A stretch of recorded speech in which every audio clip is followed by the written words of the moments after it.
Gentlemen, welcome back to the channel. It's me, your host, the Talking Ball of Cloth. Now the goal of this video is to check out the Q Boombox chambered in 8.6 Blackout, and we're gonna give it the old college try. Now keep in mind, this is not necessarily the highest benchmark of scientific testing. It's more so opinionated on my part. I'm just one guy, one YouTuber that has opinions, and you can take them with a grain of salt for all I care, but I'm going to report back my experience and share with you those opinions. Opinions are like buttholes. We all got them, and they all stink.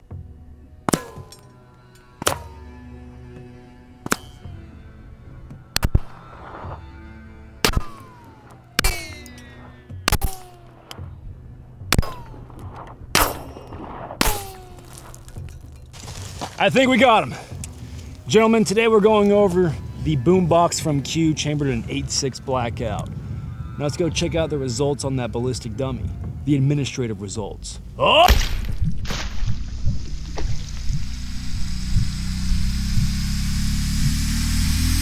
Oh my God. Good Lord. We started off with subs and then it was stacked to go to supers. From the front, you're like, oh, not much happened. And then when you look at the back of the target, it is just eviscerated from where I was hitting.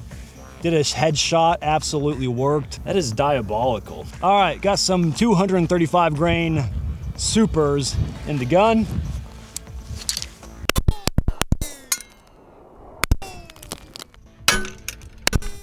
I wonder if it's just zipping through so quick, it's like nothing.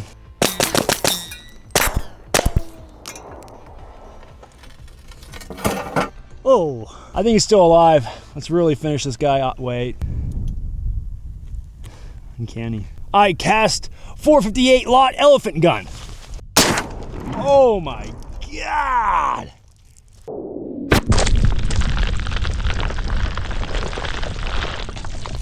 I think we just found the new ultimate home defense. Anyway, back to the Q Boombox. Gentlemen, I know you're on the toilet drinking your coffee, eating your beer. Do me a solid. Go ahead and like and subscribe if you haven't already, but most importantly, leave me that comment in the comment section down below. Your comments are a sacrifice to the algorithmic gods. YouTube doesn't like what we got going on here, so that interaction does help out the channel. And I greatly appreciate it, and I read your comments when I'm on the toilet. It's like we're connected. Now, what is 8.6 if you're totally unaware? You should know by now, but it's a .338 projectile in a 6.5 case. Now, this is a 55 grain 5.56. This is a 220 grain subsonic 300 Blackout. This is a, 140 something 308, and this is a 140 something 6.5 Creedmoor. Now, this is an 8.6 Blackout subsonic round. It is 300 grains. It is a lot of material flying through the air. The 8.6 is a necked down or necked up, whatever hell you want to call it, 6.5 Creedmoor cartridge, and then they put the .338 projectile inside of that. It's actually kind of insane. It's 300 Blackout on the Captain America Super Soldier Serum, is what it is. Now, I've decided to call this thing the Ultra Death Trooper gun. If you're wondering the term Death Trooper, what does that necessarily mean? The Death Trooper, in my mind, comes from Star Wars, right? Where you have your elite stormtrooper corps, and then the elite of the elite are the Death Troopers, and they're all black armor. They get off of the ship protecting Director Krennic in Rogue One, and they look freaking dope. And so the idea is like the Ultra Death Trooper gun, right? I'm like turbo virgining this right now, but bear with me. But it's like the elite of the Death Troopers. What guns are they using? That's the idea behind it. Now, am I someone that considers myself a Death Trooper? Absolutely not. I'm a LARPing YouTuber nerd having a good time out here and playing with concepts. And ultimately, this is a concept. On a previous episode on the channel, we had the MCX Spear LT. Now, that was a 300 Blackout gun set up to kind of mimic what Delta guys were using with their LVAs, or low visibility assault weapon. That's like the suppressor tuck MCX. It has its own kind of like setup, and mine was trying to mimic that, kind of like a creature in nature tries to mimic a more deadly creature. And the reason I called that a Death Trooper gun was based off of the fact that Delta guys were using that. Now, Delta guys are like the cream of the crop, high-speed, cool guys. So that was the idea behind it. It's like, all right, is there a bigger fish that could possibly be using this thing? And when I was researching this gun, the Boombox, Q actually put out, and they are continuing to put out, a series of videos on the development of the gun. And the lead engineer, Mitch, was the kind of brains behind all of it, and he had his team. And Kevin of Q told him like, hey dude, I'm gonna get out of the way, design this gun, make it freaking sick. Kevin was saying something that stood out was the idea of this gun is to dominate the 0 to 300 yard or meter space. And the reason is like looking at the global war on terror, that space is kind of like the distance where a lot of the engagements and gunfights were happening. And he wanted to try and dominate that with some big beefy round, and they came up with the 8.6 Blackout. Now, 8.6 Blackout I think is pretty cool. I'm a big fan of 300 Blackouts. So the fact that you can make it bigger and beefier and it's still really quiet is impressive. Now, one thing that stands out about the gun and 8.6 Blackout itself is to make it work, you have to have an extremely fast twist rate. The twist rate on this gun from the barrel that imparts it onto the bullet is spinning very fast. I think it's like in the hundreds of thousands of rotations a second when it's coming out of the gun. And so when it hits a target, it's transferring that energy into that target, making it absolutely devastating. These guys that are really wanting to use 8.6 seems to be like favoring going out and hunting big game and or two-legged creatures and really just dropping them like a sack of potatoes. A problem with the gun is I don't necessarily know its combat service life so far because it is so new. What's the level that it's being adopted at? Who are the high-speed cool guys using it? I have zero idea. If you're some high-speed cool guy out there and you're like, oh yeah, we've been using the 8.6 Blackout, we raided some, dirt farmer village and took them all out, it's like, cool. Would love to hear about it and how well it went for you. I'm like a billy goat, Colton. You can't catch me. Now, gentlemen, before we get further into the video, I want to give a big thank you to the sponsors that make this show possible. Onyx Off-Road. Now, Onyx Off-Road has a bunch of cool features. I'm sure some of you guys out there already use them, and I think it is a really nice little nifty tool to have in your back pocket. Technology is nice. Some of their cool features are coast-to-coast team of trail guides. They have hit the dirt to create a guided trails complete with photos, descriptions, difficulty ratings, and more so that you can know before you go. A big important thing is offline maps. You can download an offline map before you adventure so that you always have the power of Onyx roads no matter if you have call service or not. And if you're not going alone, they have folder sharing with your buds. Send your route and or key waypoints to your buddies so that no one is left behind. There's gonna be a link in the description down below as well as a QR code on screen. Also have to give a big thank you to Americana Pipe Dream Apparel, fantastic young Zoomers getting after the Maelstrom space, night vision knives, manuals, e-bikes, and of course military surplus clothing, and of course now American made clothing. Code ADRES gets you 10% off. Optics Planet, the optics sponsor of the channel. Using code ADRES gets you 7% off your order. I need optics for these videos, and you need optics to see what you're shooting at, unless you run irons, which is cool. And of course, Badlands Munitions, the ammo sponsor of Administrative Results. Code ADRES gets you 10% off your order. 5.56, all the way up to 85 grand and a whole bunch of other cool stuff. 9mm, 300 Blackout, 7.62. They are making very exciting things over there, and they are a local Arizona company, very close to me and very near and dear to my heart. I appreciate the sponsors greatly because they help keep this show going. Now, back to the show. So another thing that kind of ties into the Ultra Death Trooper thought line with this gun is the optics package on top. Sure, we have a knockoff Sumo Gear Ingall and a Surefire white light, but that's just like standard what I'd throw onto most of my guns. What's very not standard and is very financially brutal to look at is this Romeo 9T. And it's supposed to tie in with this gun specifically. The heck, dude? Colton, did you jack up my optic when you dropped it when you were filming with it? And how I got one was Sig was like, you want to check it out? And I absolutely couldn't say no. Really, this gun is like the New Hampshire Military Industrial Complex showcase. It's what it is. I believe Sig Sauer, the US one's based out of New Hampshire, and of course, Q is also in New Hampshire, so it's just a New Hampshire setup. Some New England maxing, I guess. Now, what's special about this red dot is that it has a dual zero function on the gun, so you can have two dots displayed at the same time. You're obviously probably connecting some dots, but it would have to do with whether you're using subs and supers, suppress and unsuppressed. If you want to switch between that, setup real quick and not have to worry about it. I wouldn't say real quick. You'd probably be like, all right, I'm gonna go shoot unsuppressed. I don't want to have to re-zero my gun in my hold. And of course, maybe different zeros for like, say I have a zero for my CQB zero, if you're a high-speed cool guy, and then you have your zero for shooting out to further distances. It's a very expensive red dot. I normally wouldn't acquire one otherwise, probably without being a gun YouTuber, so I gotta cash in my internet niche micro fame every once in a while. And then the Q Boombox was supplied by Q. Now, the ammo I had to get from Badlands Munitions as well as source some Guerrilla ammo on my own, and so it was very expensive, and it definitely is a big con to the gun so far. Ooh, getting away from me. What was that, like 20 bucks? Probably. You know, if you got like 1,000 rounds, it's pretty much like you're buying a whole nother boombox. And that is a very painful thing to think about. Now, a quick story. When I got my Ohio Ordnance H car, I thought that gun was like taking your wallet out and lighting it on fire. The gun's really expensive. You're running. Is that a jet? A plane? What is that? Can hear myself think now. So if you look at this gun, especially now with the tax stamps being 0, it's cheaper than what an H car would be, but the ammo is double of what like 30-06 would be by far. So to actually shoot this thing a bunch, you are talking some serious De Niro, anywhere from $60 to $70 per 20 round mag of ammo to run through this thing. That quick, dude. The trigger, I believe, is called literally the best trigger ever, and I will give him props. It's a pretty good trigger. I'm a big Geisley guy, but I mean, this thing does its job. And how much you're spending on this thing, it better be a damn fine trigger anyway, so. Enough of this YouTube nonsense. We gotta go. All right, for this next bit, normally I would like to be down there, but we're gonna see what this sounds like. We're gonna start off with 300 Blackout to be down range of subsonic ammo.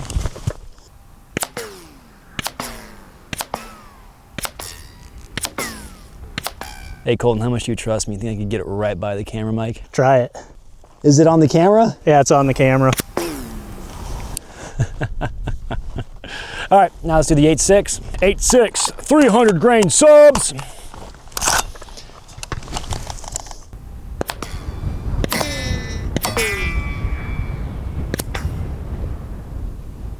Since you guys have been good watchers, I got a treat for you. Let's see what an elephant gun sounds like with 458 lot. Oh no, a Cape Buffalo. Oh my God. That's sore, that's tenderized. It's like you're making an Italian dish where you tenderize the meat with a mallet. That's my shoulder right now. Yep.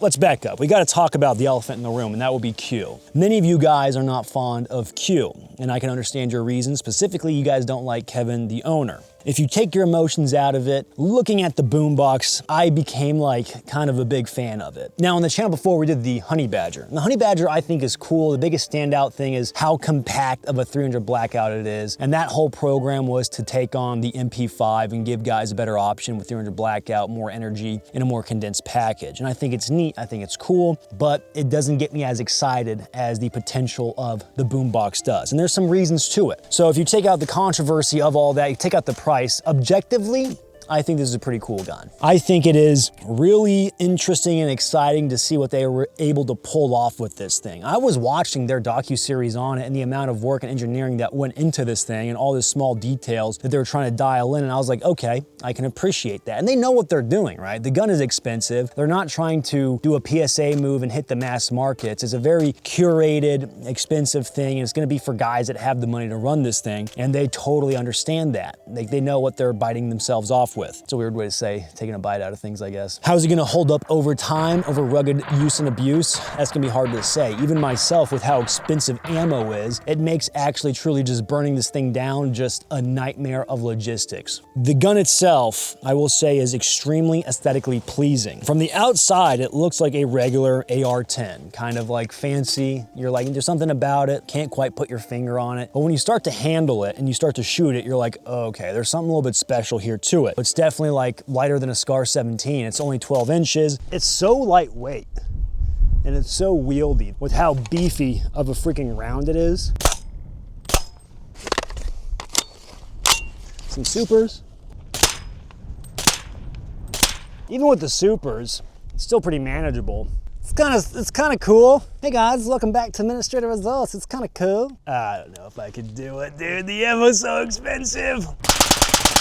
The top rail is this massive monolithic thing that screws into the handguard in the upper receiver. And then the handguard itself screws in via 2 screws back there. And it's not just a clamp method like other handguards. So it's really like impressive, a lot of the detail that they have going into this thing. And of course you have this really small collapsible stock down here, helps keep the profile down. And the gun's very slender. Like the brass deflector is just this little piece, kind of similar to the Honey Badger, but it's this little piece and it works. My biggest complaint with Q is that they themselves have said it about dust covers, where they're like, listen, the dust cover is an antiquated thing based off military testing that they don't do anymore. Why would we need one? I live in the desert. I live around a lot of moon dust. For whatever reason, maybe I have some like old boomerisms where I want to have a dust cover. It just makes me feel cool. And I think given Q's reputation for actually having good aesthetics, at least in my opinion, right? Art could be subjective to the eye of the beholder. I think they could design a really cool looking dust cover. I really do love this silhouette and then a lot of the lines and the angles on the gun, like how they pair up well with the handguard. You can tell that I rattle canned this. I don't like the tanidized coloring that comes with the gun, so I wanted to cover it up with a nice little rattle can, but I really love the grays on the gun, so I wanted to keep them. Why are gun guys like this? I don't know.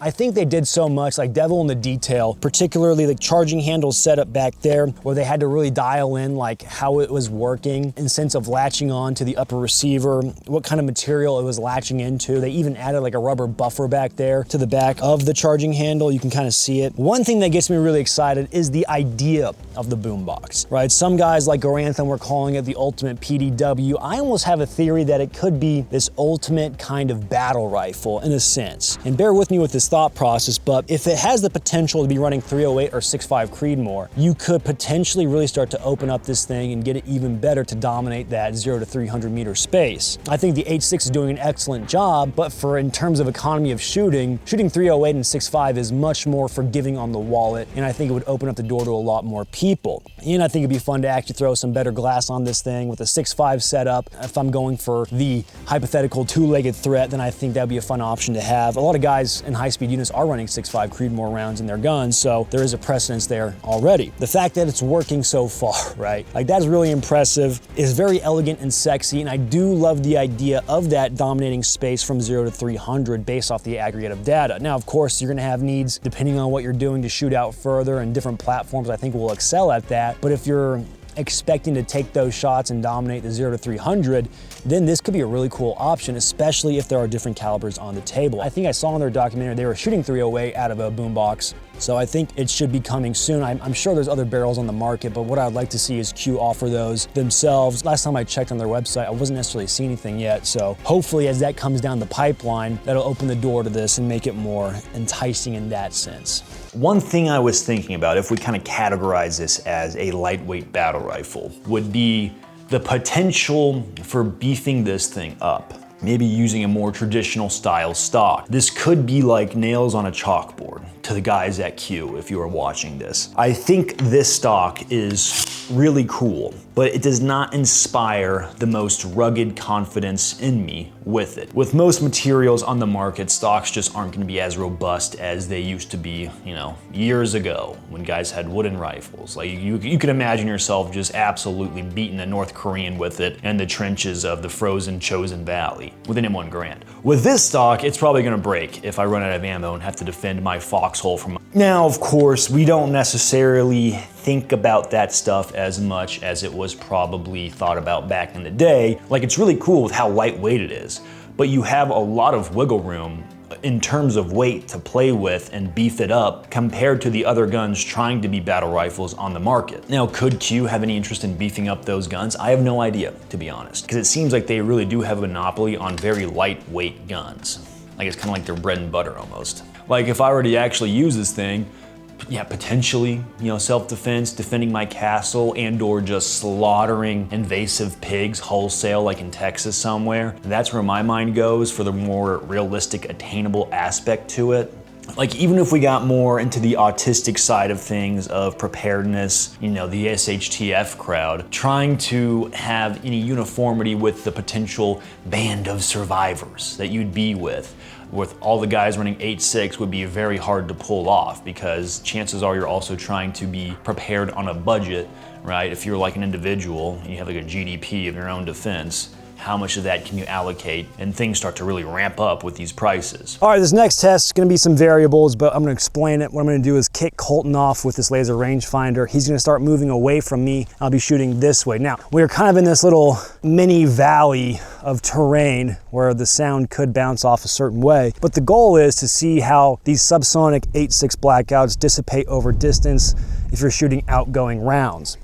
I'm always curious about this for how it sounds, so Colton will have to describe it. He's gonna laser me at different distances, tell you guys a distance, and then kind of report what he hears. Colton, you ready? I think so. All right. I'd say start at 50 and then work back in increments of 50. All right, I'm at about 60 meters. Pretty quiet, a little bit of a thump. 100 meters. All right, we got a little tiny thump and a little bit of ricochet. All right, I'm at about 150 meters. Can barely hear it. The first time that you shot when I was at 150, Yeah. I was like still talking. I didn't even realize you shot. No kidding. Man, so that's really some merit. There's not a lot of sound obstruction. I mean, we are shooting away from you, trying to capture. I can imagine maybe in certain settings where there's some more potential for sound absorption, it's just like that's even a bigger deal. And the wind is blowing this way, so maybe it's helping to dissipate the sound somehow. My science guys will know. I like the idea of someone seeing me with my beard and my Oakleys and being like, look at this tough guy. Who does this tough gun guy think he is? But in reality, I like to drink artisanal coffee made by a liberal arts major. A couple complaints that I have so far in my limited time shooting it compared to other guns we've gone over. One, we're getting some malfunctions when dropping the bolt, just the bolt release, and it was hanging up and not fully seating the cartridge in the gun. It seems those issues were non-existent when using the charging handle, and it would remedy that. Another thing that I don't like is the lack of fencing around the magazine release. I think they could have bolstered that up, because this even happened to me when I was tearing down the flat range. I had the gun on me, and while I was taking the steel and putting it back in the truck, it bumped something on my kit and it dropped my mag out. So that's one of those little details that I would like to see, is some more aggressive defensive fencing around the magazine catch. Another thing is, for how expensive the gun is, your magazine catch and bolt release are not ambidextrous, so that's kind of a bummer. I mean, the safety is.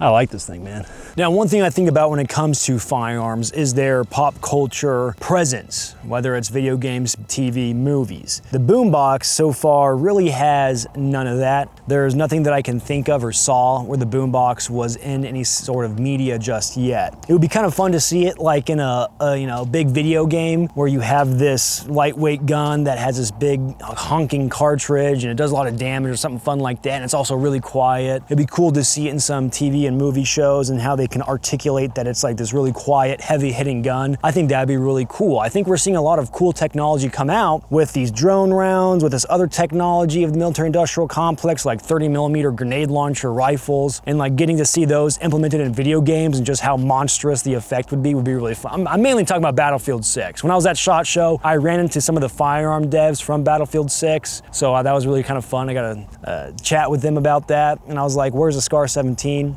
Anyways, the Q Boombox has a very low pop culture significance. Now, ultimately with this gun on the channel is to approach it with my own take about things. I've seen a massive amount of YouTube videos from a number of different gun YouTubers going over the Q Boombox, right? Everyone kind of has their own take, their own opinions, their own view of how things are. For me, it's a little bit more of the how attainable, how fun, how cool is it, how practical is it. It's maybe not too far away from other guys, but I'm still my own person and I have my own thoughts, right? I guess I'm not that much of an NPC. I might be an NPC to you, who knows? I like to think I'm a real soul. That's what an NPC would say. When it comes to the Q Boombox, I think logistically it is terrible. It is very expensive, the ammo is really expensive. If Q releases different chamberings for it, then that could open up the door a bit more to be more feasible. Aesthetically, I think it's beautiful. I really dig the aesthetics. Functionality, you are getting a very effective projectile, a very quiet projectile and subsonic that's also a massive amount of lead coming at you, and I like that a lot. When I originally started the whole process of making the Boombox video, I didn't think I was going to like it as much as I do now. Now that being said, am I gonna run it as much as I wish I could? Probably not. I can run 5.56 way more, but the thing is still pretty neat. Gentlemen, I got nothing else for you. Godspeed. Be the Penguin.